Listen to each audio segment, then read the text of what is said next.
আজকে আমরা মার্কেটের মধ্যে কিন্তু একটা ভালো সেলিং দেখলাম। নিফটি ৩৩২ পয়েন্ট অর্থাৎ ২৪,৩৩৬-এ ক্লোজ হয়েছে এবং ব্যাংক নিফটি ৭৪৬ পয়েন্ট অর্থাৎ ৫২,৮৩৪-এ ক্লোজ হয়েছে। তো নিফটি ব্যাংক নিফটিতে কেন এতটা সেলিং এসছে সেটা নিয়ে ডিসকাস করব।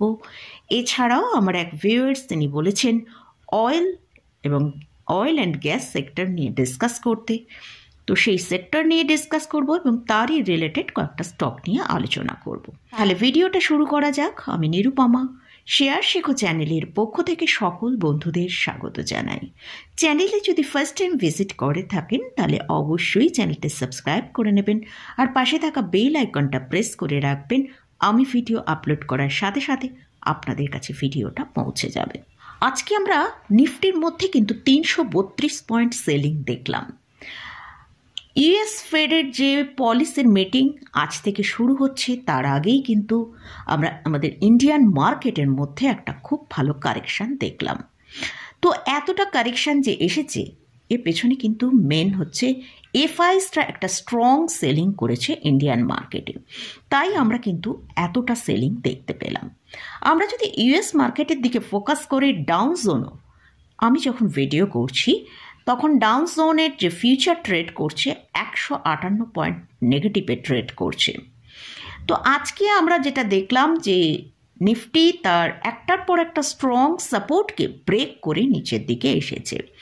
ফার্স্ট যে সাপোর্টটা ব্রেক করেছে ২৪,৬০০, তারপর আমরা দেখলাম স্ট্রং যে সাপোর্ট ছিল ২৪,৫০০ তাকেও ব্রেক করে নিচের দিকে ট্রেড করেছে এবং ক্লোজিং টাইমে ২৪,৩৩৬-এ ক্লোজ দিয়েছে।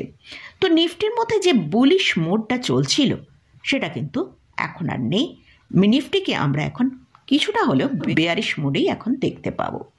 নিফটির এখন যেটা স্ট্রং সাপোর্ট ২৪,১৭৫। তো যদি আগামীকাল নিফটি ২৪,৩০০-র নিচে ট্রেড করতে থাকে তাহলে নিফটিকে আমরা নিচের দিকে ২৪,২০০ থেকে ২৪,১৮০ পর্যন্ত নিচের দিকে আসতে দেখতে পারি।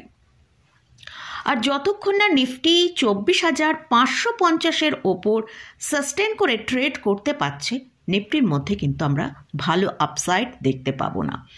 ব্যাংক নিফটি আজকে ক্লোজিং দিয়েছে ৫২,৮৩৪-এ। ব্যাংক নিফটি আজকে হাই তৈরি করেছিল ৫৩,৫১৫ আর যেটা লো দেখিয়েছে ৫২,৭০৯। ব্যাংক নিফটির মধ্যেও কিন্তু আজকে একটা ভালো সেলিং দেখেছি, যেটা ৭৪৬ পয়েন্ট সেলিং আমরা ব্যাংক নিফটিতে দেখেছি। তো ব্যাংক নিফটি যদি আগামীকাল ৫২,৬৫০-এর নিচে ট্রেড করতে থাকে তাহলে কিন্তু ব্যাংক নিফটির মধ্যে ভালো সেলিং আসবে। নিচের দিকে ৫২,৩৩০ থেকে ৫২,২৮০ পর্যন্ত নিচের দিকে আসতে পারে।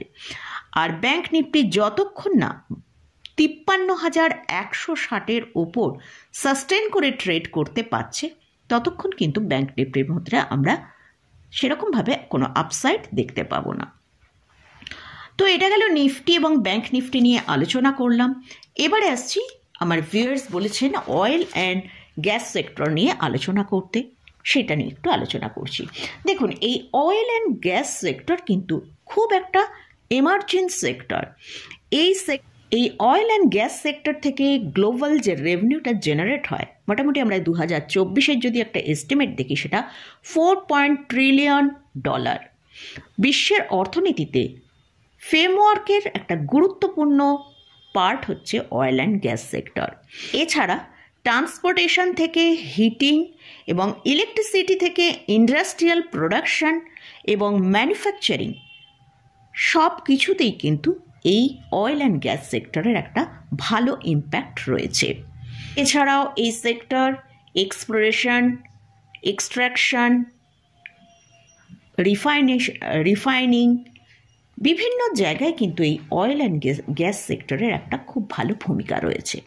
তো আজকে আমরা কিন্তু এই অয়েল অ্যান্ড গ্যাস সেক্টরের মধ্যে ইন্ডেক্সের মধ্যেও কিন্তু একটা ভালো মার্কেটে যেমন সেলিং এসছে, এই অয়েল অ্যান্ড ইন্ডেক্সের সেক্টরের মধ্যেও কিন্তু ভালো আমরা সেলিং দেখেছি।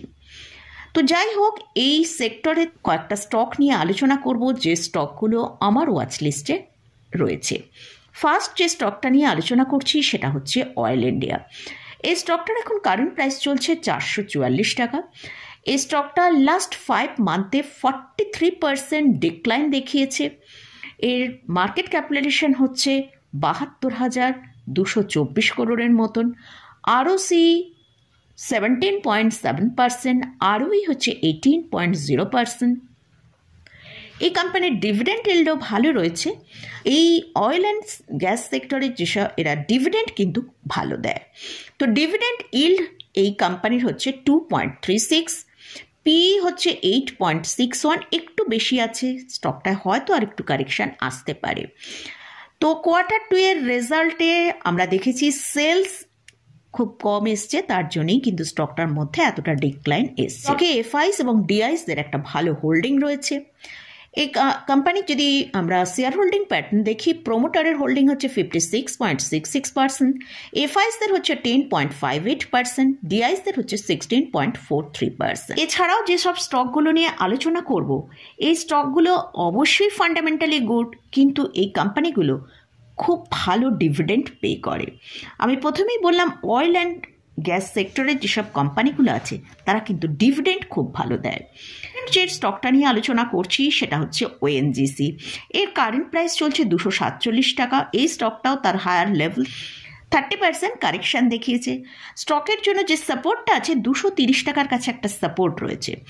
এদের মার্কেট ক্যাপিটালাইজেশন 3,11,000-এর বেশি, ROCE হচ্ছে 18.4%, ROE হচ্ছে 16.3%, ডিভিডেন্ড ইল্ড প্রায় 5%-এর কাছাকাছি, আর পি হচ্ছে 7.47। এদেরও আমরা Q1 রেজাল্টের সঙ্গে যদি Q2-কে কম্পেয়ার করি, সেখানে কিন্তু Q2-এ সেলস অনেকটা কম এসছে, তাই কিন্তু স্টকের মধ্যে একটা ভালো ডিক্লাইন আমরা দেখতে পেলাম। এই কোম্পানির রিজার্ভ যদি দেখি 3,45,986 করোড় এদের রিজার্ভ রয়েছে।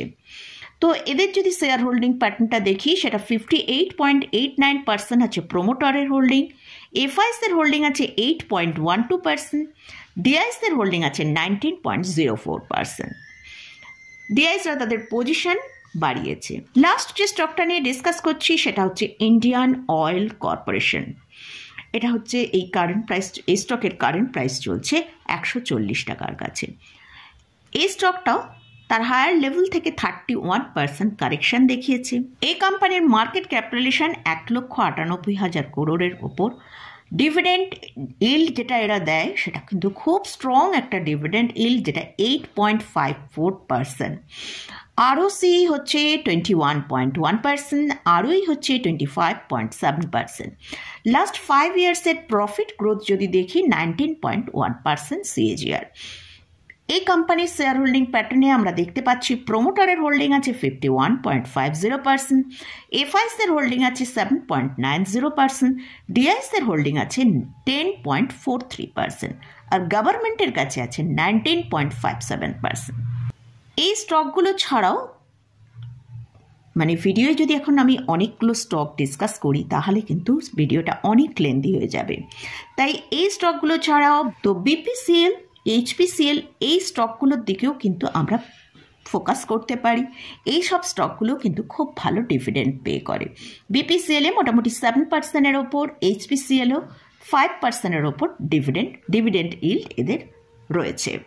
তো যারা ভালো ডিভিডেন্ড স্টক থেকে আর্ন করতে চান তারা এইসব স্টকের দিকে কিন্তু ফোকাস করতে পারেন। তো মোটামুটি এইসব স্টকগুলো নিয়ে ডিসকাস করলাম। তো এই স্টকগুলো কোনো বাই রেকমেন্ডেশন নেই, জাস্ট আমার ভিউয়ার এই সেক্টর এবং সম্পর্কে জানতে চেয়েছেন, সেটাই আমি আপনাদের সাথে আলোচনা করলাম এবং এই সেক্টরের রিলেটেড কয়েকটা স্টক নিয়ে ডিসকাস করলাম। তো ইন্ডেক্স এবং স্টক নিয়ে আলোচনা করলাম, কোথাও কোনো বাই রেকমেন্ডেশন নেই। যদি আপনারা বাই করতে চান তাহলে ভালো করে চার্ট অ্যানালিসিস করে নিয়ে তারপরই বাই করবেন। তো মোটামুটি আজকের মতন ভিডিওটা এখানেই শেষ করছি। ভিডিওটা যদি ভালো লাগে অবশ্যই লাইক করবেন, শেয়ার করবেন, সাবস্ক্রাইব করবেন। ধন্যবাদ।